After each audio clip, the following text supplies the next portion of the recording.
to the book of Luke. Luke chapter 15. Luke chapter 15. As you turn there this morning, I want you to think back to your childhood. I realize some of you were there. But think back to your childhood. And here's what I wonder. As a child, was there ever a time you thought about or you actually did run away? Anybody ever as a child, they either thought about or they actually did run away from home? I can remember a few times as a kid, that crossed my mind, but I can only remember one time I actually did run away. My mom had done something so unfair. Now, I don't remember exactly what it is, but it was so unfair. And I just knew I needed to get out. She probably asked me to pick up my stuff. Or maybe she asked me to put my clothes away. Oh, that's awful. Or maybe it was one of those things that it was so outrageous, she asked me to eat my vegetables. But whatever it was so unfair, I determined I didn't have to live like this. I could live on my own. I was going to run away. So I went in my room and I packed all the things that I thought I would need, and I ran away from home to the woodshed. And I planned this out. I took a pallet and I made myself a bed to sleep, and I spread my sleeping bag out on that pallet. And I had all the firewood I needed. I was at the woodshed, so there was a little creek nearby, so I went down the creek and I picked out stones and I made myself a little fire pit outside the woodshed. That way I could build me a fire and it would keep me warm and it would give me comfort. I had this all planned out, so I got all these things done, and I laid back on that pallet to enjoy my life on my own. And as I sat there, all of a sudden I thought, I'm hungry. I didn't bring any food. But I'll be okay. I'll make it. So I sat there a while longer. I thought through my plan. I got a bed. I got a roof over my head. I got all the firewood I could ever need. I got water right there in the stream. I got a fire pit. Boy, am I hungry. And the longer I sat there, the hungrier I got. So I began to weigh my options. Man, life was unfair at home. But I was hungry. So I made a plan.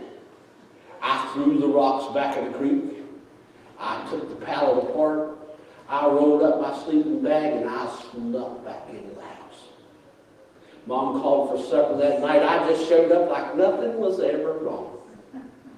Now I wasn't hungry anymore. You know, it wasn't until just a couple weeks ago I found out something I didn't think my mom even knew. She did. She knew where I was and that I was mad, and she knew when I come back in the house. But you know, isn't it funny? We have the tendency to be runners. And you know, isn't it great that as we become adults, we grow out of that? We never ever anymore have the tendency, we don't want to run away from things anymore. We never want to just get away. That's a lie. There's still times in life I just like to get away. It's like, that is enough, I've had enough, it's unfair, I want to just get away. Well, this morning, we're going to look at a story that Jesus told, a parable. And you find it in Luke chapter 15, and we call it the parable of the Prodigal Son. And for the next 3 weeks, we're going to look at each of the main characters in that story. Now, I know some of you are probably sitting there thinking, well, I know that story. You know, I know he run away from home like Pastor Dan did. There's nothing in that story for me. Many times I see it every Sunday. I see folks that just, well, done for me, and they turn it off. Well, I want to promise you 2 things. I want to promise you, whether you've heard this story many times, or whether this is the first time you've ever heard the story of the Prodigal Son, number one, you will learn something new. I don't care if you've heard it 100 times. I'll guarantee you throughout this series, you will learn something new. And the second thing is next 3 weeks can change your life. Now, to understand the story, we've got to kind of back up a little bit. We have to see why Jesus told the story and who he told it to. So let's begin in chapter 15, verse 1. Here's what it says. Now, the tax collectors and sinners were all gathered around to hear Jesus. Now, look at that carefully. The tax collectors and sinners were all gathered around to hear Jesus. Have you ever noticed that throughout the Gospels, wherever Jesus went, he drew a crowd? I mean, we even find stories where Jesus wanted to get away with just his disciples. Just a handful. And a crowd showed up. So wherever Jesus went, there was always a crowd. And many times, we find that those who were in the crowd, the majority of them was what the Bible calls tax collectors and sinners. We might look at that as the worst of the worst, is who gathered around to hear Jesus. So as I thought about that, it made me ask a question. And the question is very simple. How did the only perfect person in history always attract notoriously imperfect people? How did the only person to ever walk on this earth always seem to attract who the Bible calls tax collectors and sinners? And the more I thought about that question, the more convicted I became of that question. Now I realize I'm far from perfect, but I'm a Christian. And as a Christian, I'm going to be an example of Christ. And if the example that Jesus gave was tax collectors and sinners were drawn to him to hear what he had to say, then I became convicted as a Christian, are tax collectors and sinners drawn to me to hear what Jesus has to say? And I found that that's not always the case. And I'm going to guess for you that's probably not always the case either. Because we've gotten ourselves as Christians into a different type of pattern. A different type of routine. I think one of the things that we as Christians do today, we as churches do today, is we put more effort into pleasing those who are already here than we do for the need of attracting those who need Jesus. We put more effort into pleasing those, did they like the music? Did they like the message? Was it comfortable? Was it something pleasing to them? And we begin to look at it as we want to just please those who are here rather than attracting those who need to hear Jesus. And one person described it this way. He said, we've got the place in our culture where we view the church as a country club. A country club for the saved. As part of that country club, we can participate whenever we want to. If we don't want to go that Sunday, that's okay. We don't have to go that Sunday. If we don't want to participate in the worship, we don't, because the church has become a country club. And we enjoy the company of those who are like us. Just like going to the country club and hanging out with all the other country club folks. We give our little bit of money, that way we've paid our dues. And the church has become like a country club. And we can know that when we come to the country club, that we will be entertained. And often, the church has become that in people. And we've become more about ourselves than we have attracting those who need to hear from Jesus. And maybe this morning you say, well, I think that may be me. Well, then I want to tell you, you're in good company. Because look at the second verse. Chapter 15, verse 2 says, but the Pharisees and the teachers of the law muttered, this man welcomes sinners and eats with them. The religious people, those who had become their religious country club, looked at Jesus and I can't believe he's spending time with them. I can't believe she came to church this morning. I can't believe he wore that.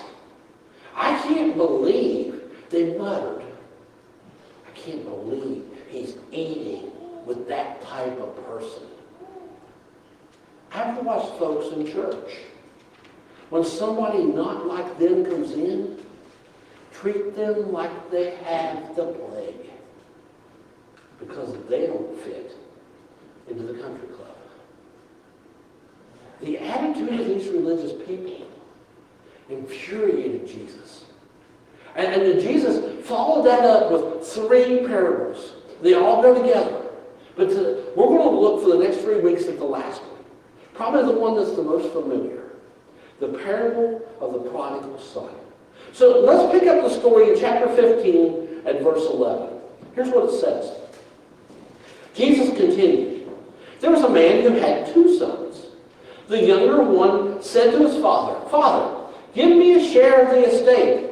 So he divided his property between them. Not long after that, the younger son got together all he had and set off for a distant country, and there squandered his wealth in wild living. After he had spent everything, there was a severe famine in that whole country, and he began to be in need. So he went and hired himself out to a citizen of that country, who sent him to the fields to feed the pigs. He longed to fill his stomach with the pods that the pigs were eating, but no one gave him anything. When he came to his senses, remember that's important. When he came to his senses, he said, "How many of my father's hired servants have food to spare? And here I am starving to death. I will set out and go back to my father and say to him, 'Father, I have sinned against heaven and against you. I am no longer worthy to be called your son. Make me like one of your hired servants.' So he got up and went to his father. But while he was still a long way off, his father saw him and was filled with compassion for him.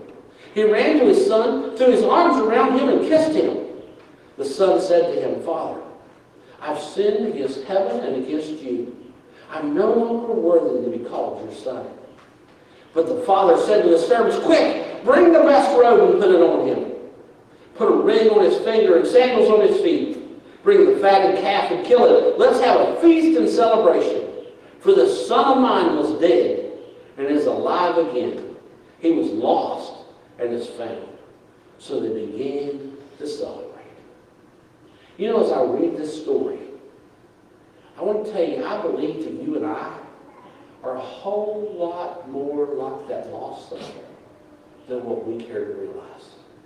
So I want to tell you why I think we're like that lost son.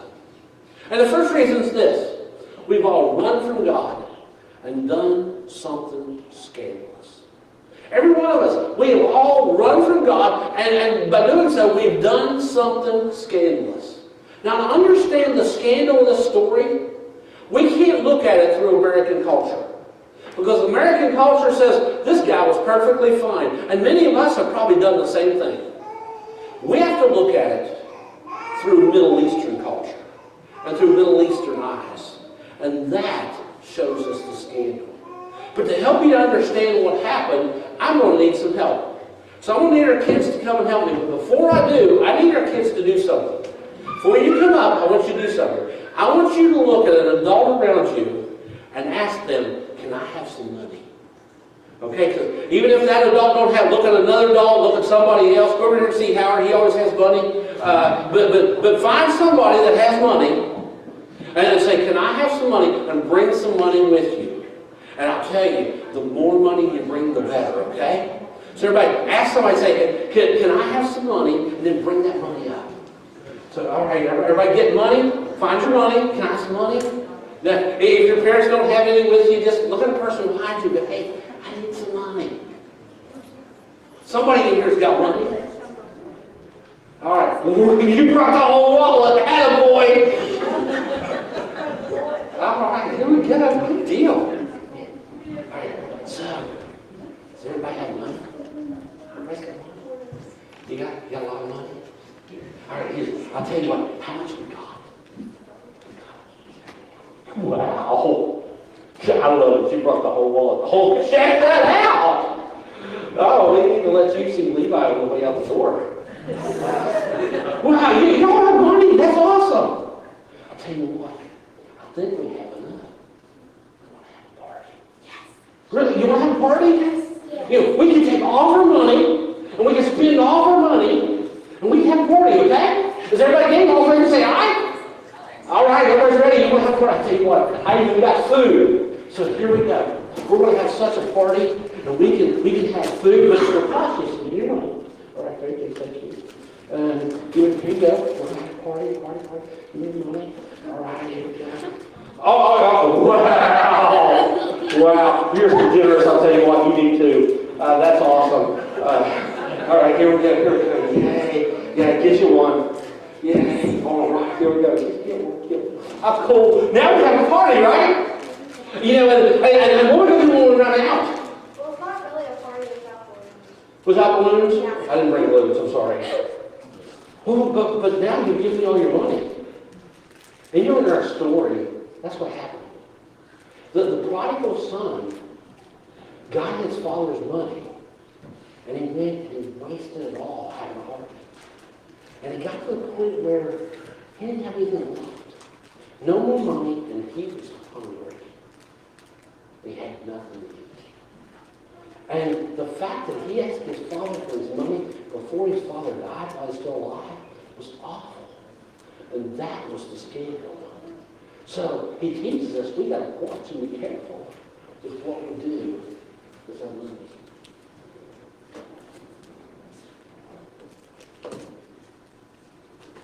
Because when that guy asked his father, and his father was still alive, he asked him for his inheritance. You know what he was saying? In a sense, what he was saying and why it was so scandalous was, Dad, I don't love you. I only love what I'm going to get from you. I wish you were dead.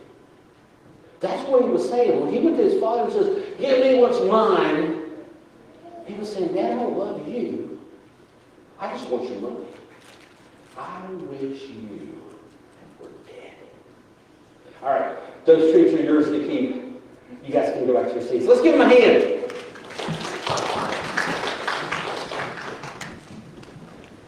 In Middle Eastern culture, that would be totally unheard of. To say, I want my inheritance, and I want it now. Because to do so is saying to our Father, Dad, I don't love you. I just want what I'm going to get from you. I want to do what I want to do. I want to live on my own. I wish you were dead. In that day, in that culture, and it's still that way today, in many Middle Eastern countries, what happened was when the father died, the oldest son got 2/3 of everything. 2/3 of the money, 2/3 of the land, and then every other son split the other third. So the oldest got almost everything. Everybody else got a little bit. This was the youngest son. He goes, Dad, just give me what's mine. I don't care about you. I wish you were dead. A man named Kenneth Bailey, I read this, said, lived in the Middle East for over 40 years in different areas. And this parable fascinated him because he didn't see this anywhere. And so he got to asking folks, he said, other than the story that Jesus told, has that ever happened? No, they said. Never would that happen. And he said, well, has anybody ever asked for their inheritance while their parents were still alive? Absolutely not. Everywhere he went in the Middle East, that was the same answer. So he asked him, he said, what would happen if I were to do that? If I were to go to my father here in your culture and say, Dad, just give me my inheritance now, I'm leaving. And what they found out was the son would be beaten and kicked out of the family. That was unheard of. So when Jesus said, and the younger son went to his father and said, Dad, give me what's mine, and the father did, for those Jews, that was scandalous. Because he was saying, Dad, I don't care about you. I just want what I want. So that I can make my own decisions. And I can do whatever I want with it. I want out of here. I want to live my life for me. Dad, I wish you were dead.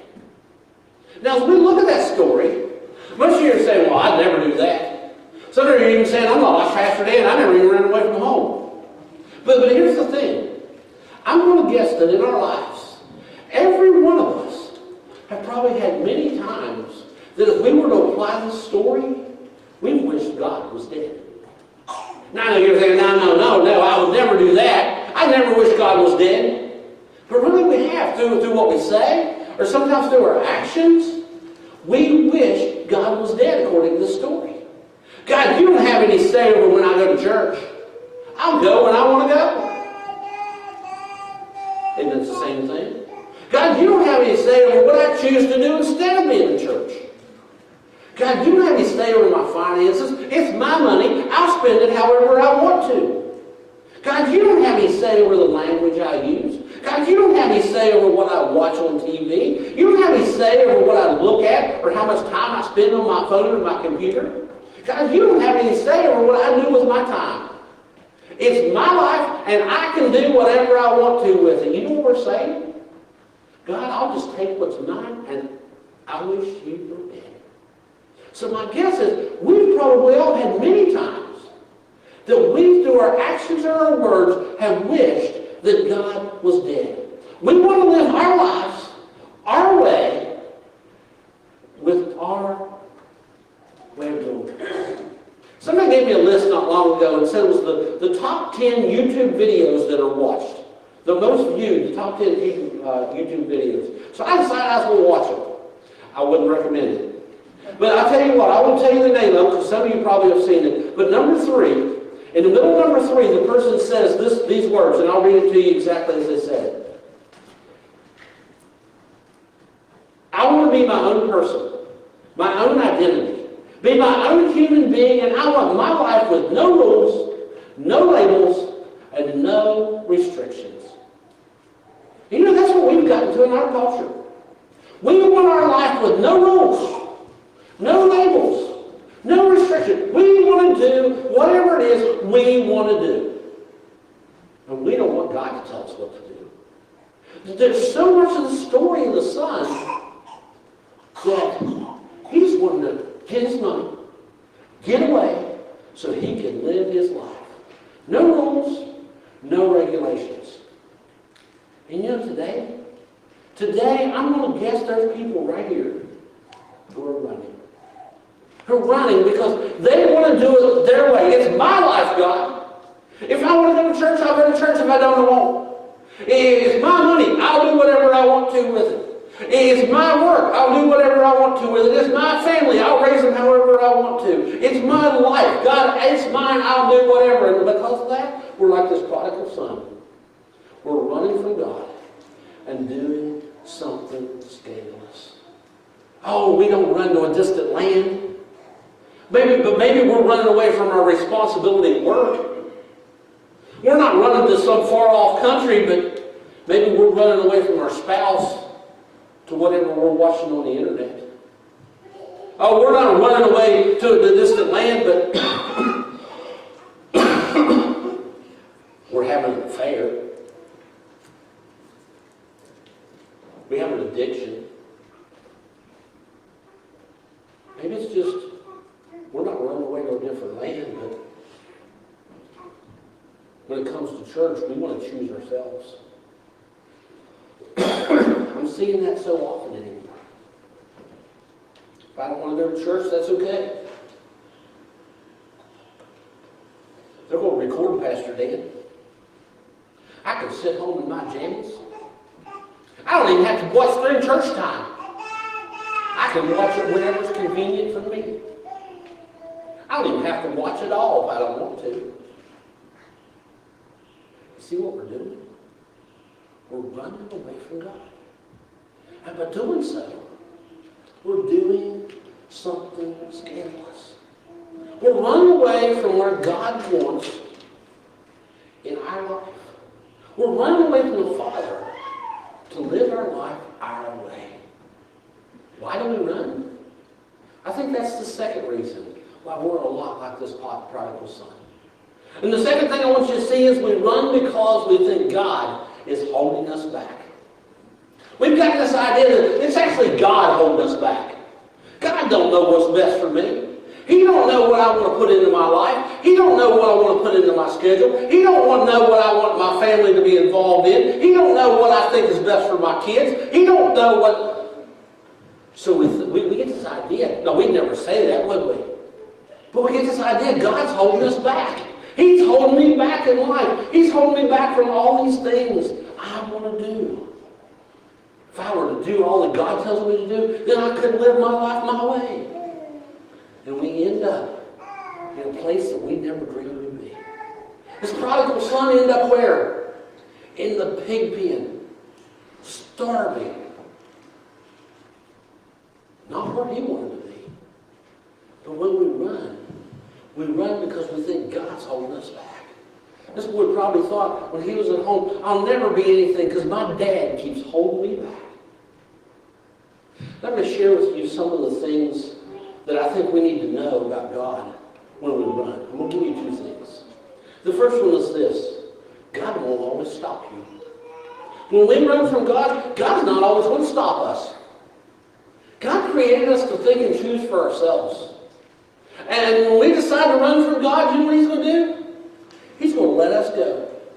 When we decide that it's my money, I'll do whatever I want to with it. Or it's my Sunday, I don't have to go to church if I got something else going on. God just says, go ahead. So why would God do that? Why didn't God create us if He wants us to do it, to do it? Let me ask you as parents. You ever made your kids do something they didn't want to do? What's the result when that happens? Do they still do it with all their heart? No. They do it begrudgingly, don't they? So if God made us do all the things He wants us to do, and we had no choice in the matter, we'd go through life begrudging God. Like this guy did before he was left home. My life's miserable here. If I could just get out of here, things would be better. Just this past week, we told one of our children, it's your turn to wash the dishes. They didn't want to wash the dishes. So waited a second. A little bit later, said, you need to wash the dishes. Finally, they went off to wash the dishes. And they had, like 5 things. And they washed them. Well, I'm just going to let them air dry, they said. Okay. Well, thank goodness they did. Because the next day when I went to put those dishes away, you want to guess how many of those 5 things I had to rewash? You know, God forced us to do what He wants us to do in life. We'd respond the same way. So God doesn't stop us. He just lets us do. He lets us make those mistakes. He lets us make that choice. He don't want that from us. But we decide to run. So God lets us. And that takes me to the second thing I want you to know about God when we run. And that's that God won't always shield you from the pain of your choice. When God allows us to run, often the results leaves us hurting. Oh, now we've learned to try to mask it. If we're running from God to the church, we'll still pretend to be a Christian. The Lord is so important to me. Oh, I've been to church for a few weeks, but I just love God. And especially when we're around other people. I just love Jesus so much. And at the same time, we're running. Almost like this prodigal son goes, God, I hate you. I wish you were dead. I want my life. I want to choose for myself. And we try to mask it when we're around other people. I'm such a Christian. We try to fake our way past it. We try to pretend, but really what we're doing, we're running. Often it leaves that void because we're running from God and we're covered with pain and God's just letting us go. So we try to compensate other stuff. Well, my life's miserable, so I need to add more to it. I need to do more things. I need to take my family more places. I need to be involved with these people. We try to add more to just because we're hurting. But we're hurting because we run from God. So this morning I want to ask you a question. Why does it take us so long to go home? Why does it take us so long before we determine, I need to go home? I need to quit running from God and let Him control my life. This boy ended up in a pig pen.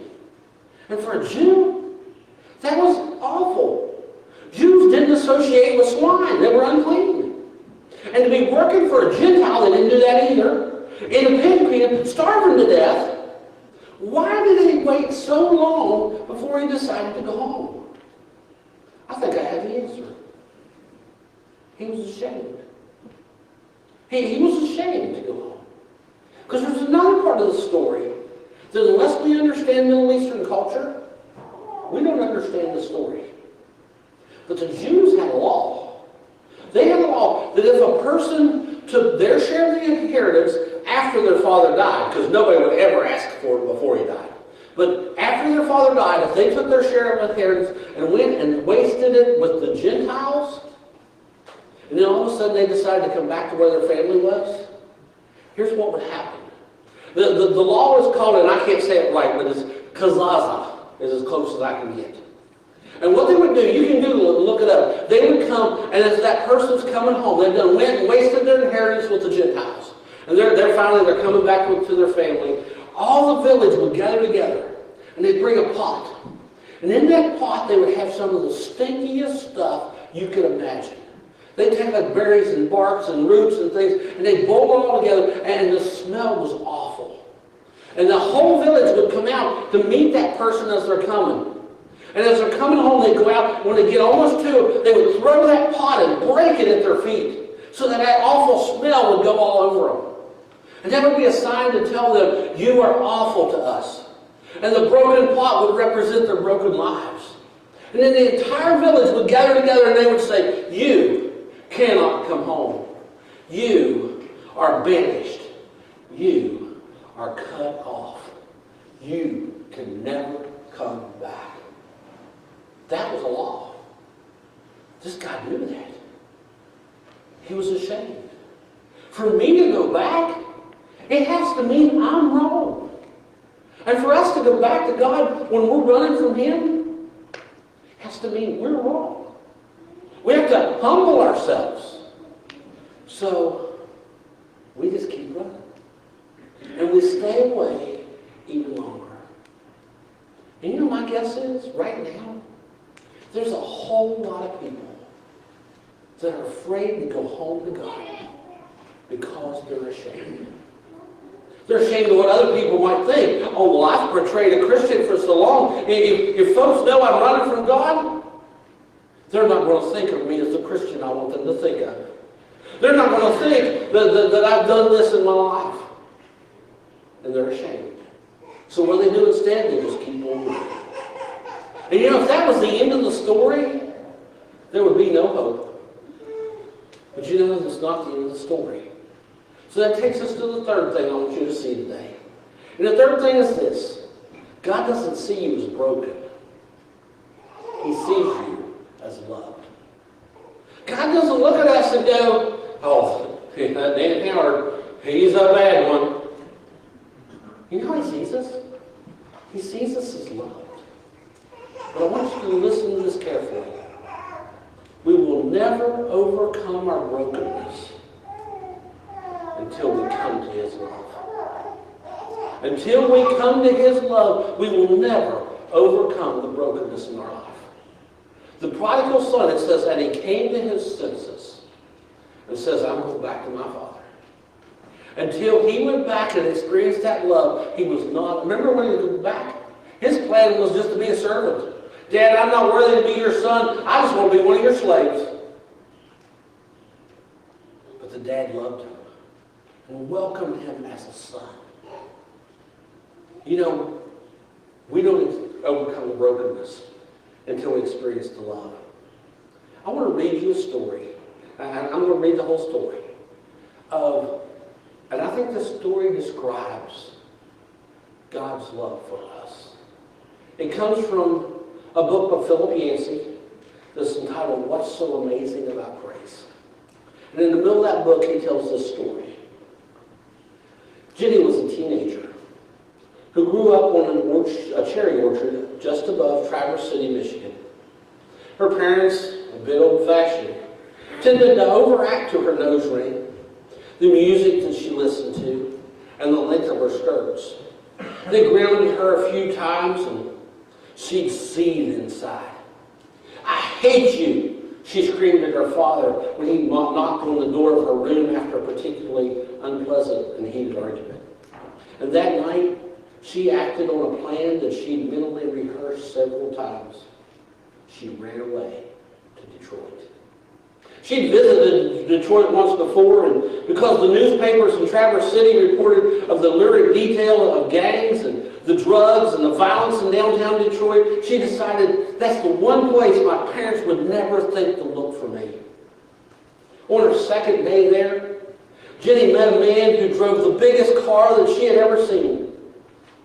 He offered her a ride, bought her lunch, arranged for a place for her to stay. He gave her some pills that made her feel better than she never felt before. And she'd been correct all along when she decided, my parents have been keeping me from all the fun. The good life continued for a month. Then 2, and after that a year. The man with the big car, Jenny called him the boss. He taught her several things that men like. And since she was underage, men paid a premium for her. She lived in a penthouse and ordered room service whenever she wanted. Occasionally, she thought of her family and friends back in Traverse City, but their lives now seemed so boring to her that she could hardly believe she ever lived there. Jenny had a brief scare when one day she saw a picture on the back of a milk carton with a caption that says, "Have you seen this child?" But now she had blonde hair and she had some more makeup and the body-piercing jewelry she wore. Nobody would ever mistake her for that child. Besides, now most of her friends were runaways, and to use the saying, what happens in Detroit stays in Detroit. After a year, the first ashen signs of illness appeared. And it amazed Jenny how fast the boss turned mean. Before she knew it, she was out on the street without a penny to her name. She still turned a couple tricks a night. And when they didn't pay much, but all the money was spent to support her drug habit. When winter arrived, she found herself sleeping on metal grates outside of the big department stores. Sleeping was the wrong word. For a teenage girl at night in downtown Detroit, she could never relax her guard. Dark bands circled under her eyes. Her cough got worse. One night, Jenny lay awake, listening to footsteps. And all of a sudden, everything about her life looked different. She no longer felt like the woman of the world. She felt like a little girl, lost in a cold and frightening city. She began to whimper. Her pockets were empty and she was hungry. She desperately needed a fix. She pulled her legs tight underneath her and shivered under the newspaper she'd piled atop of her threadbare coat. Something jolted her memory, and a single image filled her mind. It was an image of springtime in Traverse City, when a million cherry trees bloomed at once, and she was with her dog, her golden retriever, dashing through the rows and rows of blossoming trees, chasing a tennis ball. God, why did I leave? She said to herself. And pain stabbed at her heart. She thought, my dog back home eats better than I do now. She was sobbing. And she knew in a flash that more than anything else in the world, she wanted to go home. Jenny made 3 straight phone calls, each making a connection with an answering machine. She hung up without leaving a message the first 2 times. But on the 3rd time, she steeled herself. And she said, Dad, Mom, it's me. I was wondering about maybe coming home. I'm catching a bus up your way. I'll get there about midnight tomorrow. If you're not there, well, I guess I'll just stay on the bus until it gets to Canada. It took about 7 hours for that bus to make its stops between Detroit and Traverse City. And during all that time, Jenny realized every flaw in her plan. What if her parents was out of town and totally missed the message? Perhaps she should have waited another day or 2. And maybe even spoke to them. Even if they were home, they'd probably written her off as dead a long time ago, and she should have at least given them time to overcome the shock of her phone call and his message. Jenny thought these thoughts, but her thoughts bounced back and forth between them and the speech that she was preparing for her father. Dad, I'm sorry. I know I was wrong. It's not your fault, Dad. It's mine. Dad, can you forgive me? She said those words over and over and over again, her throat tightening each time that she rehearsed them. She'd not apologized to anybody in years. The bus had been driving with lights on since Bay City. Tiny snowflakes hit the road and the asphalt steamed. Every so often, Jenny saw a billboard. She saw a sign posting the mileage to Traverse City. Oh, God.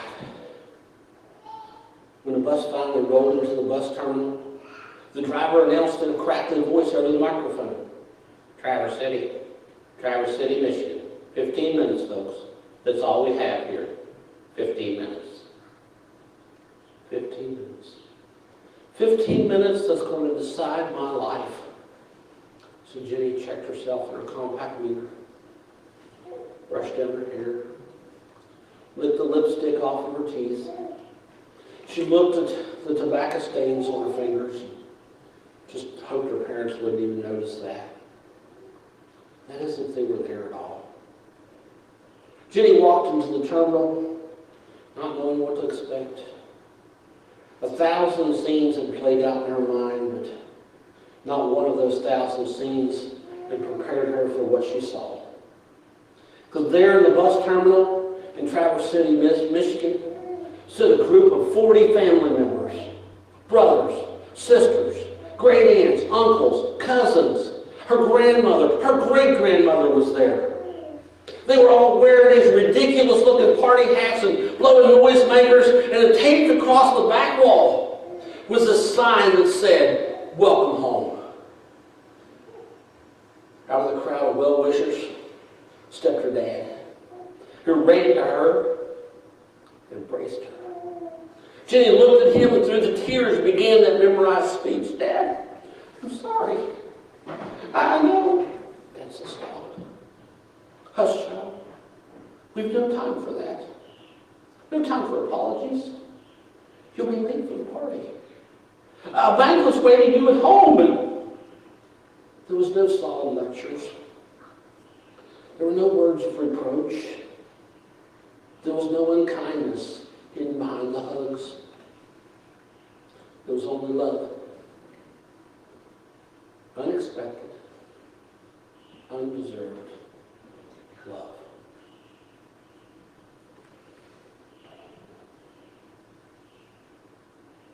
I have a question for you this morning. Why are you still running? Why are you trying so hard to run from God? Isn't it time to come home to love? In a minute, we're going to sing a song called "Still." And the words of that song says, "I believe that you are God alone." But sometimes I still try to take control. I get scared when I can't see the end. But all you want from me is to let go. You're parting waters, making a way for me. You're moving mountains that I don't even see. You've answered my prayer before I even speak. And all you need from me is to be still. Why are you still running? God just says, be still. Come home to my love. Maybe this morning as we pray, you're tired of running. You're tired of faking. You're tired of pretending. You're tired of wishing God was dead. And it's time to come home. As we pray, why don't you pray? You say, "Lord, I want to come home." Father, you're parting waters, making a way. You're moving mountains that we didn't even know were there. And them right now, Lord, you're answering prayers. As they say, Lord, I want to come home. Father, welcome us home as you tell us you will. Let us know that we are loved if we'll just stay with you. In Jesus' name we pray. Amen. Would you stand with us, please?